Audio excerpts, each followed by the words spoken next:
And hello everybody, this is EvilDarkVoid again, and I have made it through the Distortion World, and I'm now ready to take on Cyrus. And here is Cynthia. Cyrus is already there. Why do you seek to change the world? If you hate our world, you should just go off somewhere alone. Why should I run and hide from the world and have to wait quietly? My aim is to rid the world of the vague and incomplete thing we call spirit by freeing ourselves, blah blah blah. Justice, no one can interfere. Yeah, no one actually cares. I'm gonna kill you now, Cyrus. So he claims he's not gonna lose, and yeah, which we all know he will. So he leads with his Houndoom, and I'm going to lead with Aquay. Now, I know that thing has Thunderfang, which could hurt, but I'm trusting Aquay's ability to survive. So, it actually decides to burn Aquay instead, which is kind of interesting, as it lets me get the KO with the Surf without taking a whole lot of damage, which is pretty nice. So yeah, I was kind of worried that the Thunderfang might hurt a lot. So now he's got a Gyarados, and I'm just going to bring in Fulmin, and I'm pretty sure I can just Thunderbolt this thing without a whole lot of trouble. And yeah, I'm fairly certain that I can outspeed, and I'm pretty sure that I OHKO, because it's, you know, stab, 95 base power, 4 times effective. Yeah. And as expected, his Gyarados does not survive that. So far it's going pretty well. Now he's got his Weavile, and I'm going to bring in Ferrum on that thing, because Weavile has a tough time touching Ferrum, since it can't hit it for super effective damage, and due to Ferrum's just overall massive bulk, it's hard for the Weavile to, you know, just do a bunch. So, also it's pretty fast, so the Gyro Ball can hit it pretty hard. Also, Gyro Ball's super effective. So it goes to the Fake Out, that really did nothing. Now it goes for the Night Slash, and that didn't do that much. I mean, a crit would hurt, but you know, I'm not predicting to have any trouble. I'm not thinking I'm gonna have any trouble. So I'm sure I can live another Night Slash even if it crits. So I'm just gonna stay in, hit it with the Gyro Ball. He doesn't get a crit, which is pretty nice, and that's his Weavile down. So 3 down, 2 to go.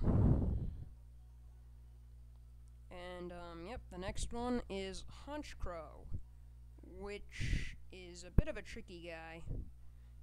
So, I'm actually going to use Scorpio against this thing.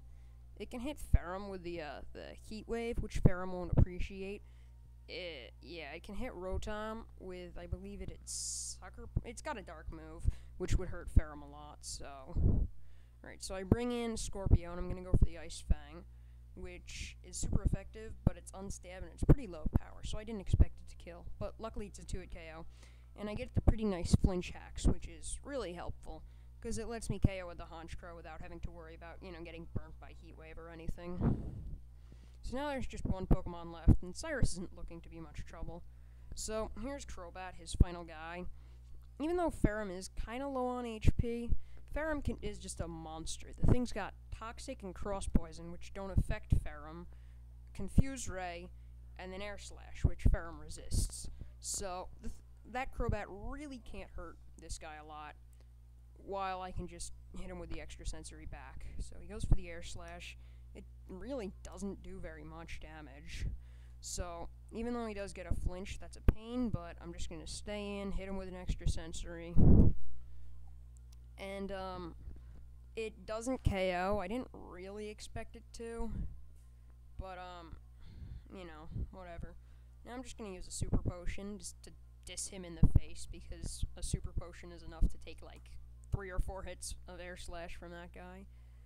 He uses a Full Restore, which doesn't do a whole lot for him, because I can just, you know, 2-hit KO it back, so that's just what I'm gonna do. And really, all he can hope for now is a bunch of flinch hacks, and that's 1 extra sensory that I just hit. So, 1 more, and he loses. Goes for another Air Slash. I live it. Flinch. Okay, fine with that. All I have to do is hit him with this one. And, alright. There you go, Cyrus. Ta-ta.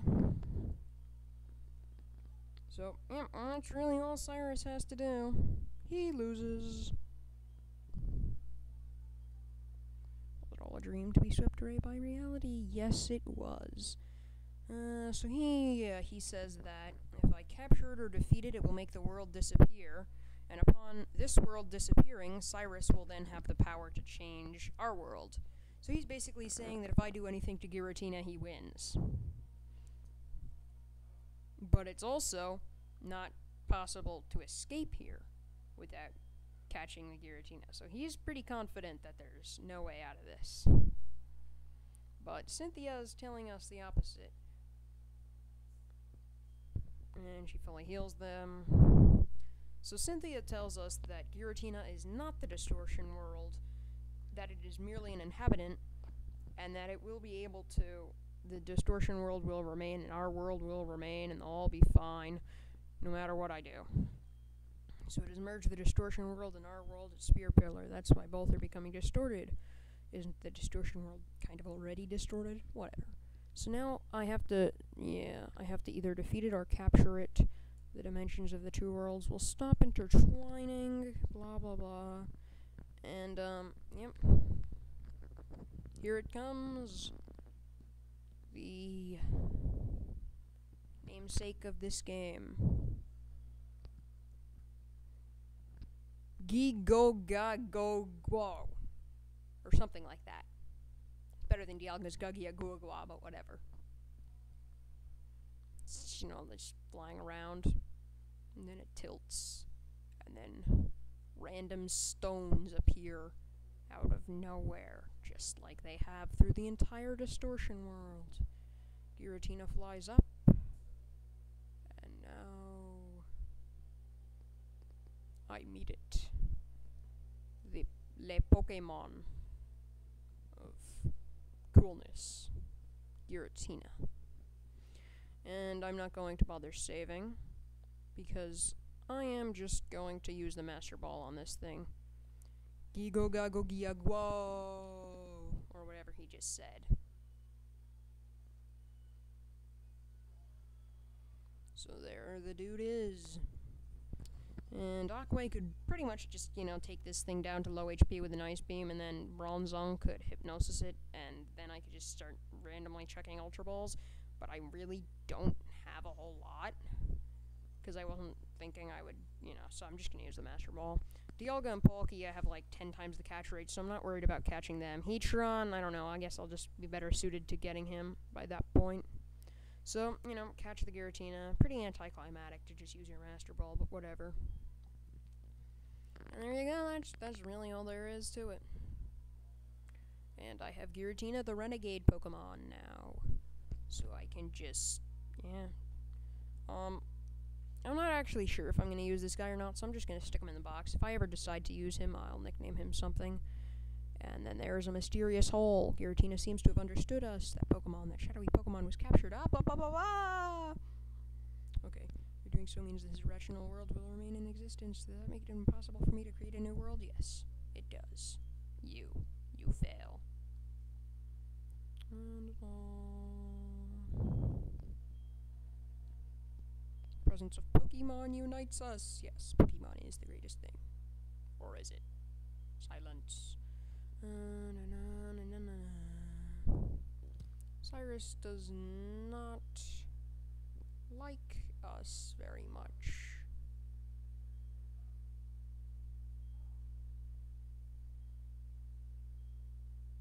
Okay, so he's going to stay in the Distortion World, and he claims he will unlock the secrets of the Distortion World, and yeah, after he unlocks the secrets, he will then be able to change our world, and we will wake up, and we will be in a new world of his.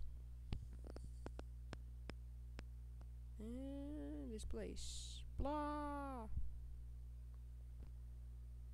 So, it's the Send-Off Spring. It's said to somehow lead to the great beyond, and Giratina was said to live in a world on the opposite side of ours. Oh, I'm sincerely sorry, very rude of me. You're incredible, you really are a fantastic trainer. Olive Sinnoh, thank you. You have to go tell Tell Professor Rowan he was very worried about you. Should visit him at the lab, and that's really all I have for now. So, I'm planning on also recording my journey through the Elite Four, so watch out for that in a couple of days. And, that's really all for now.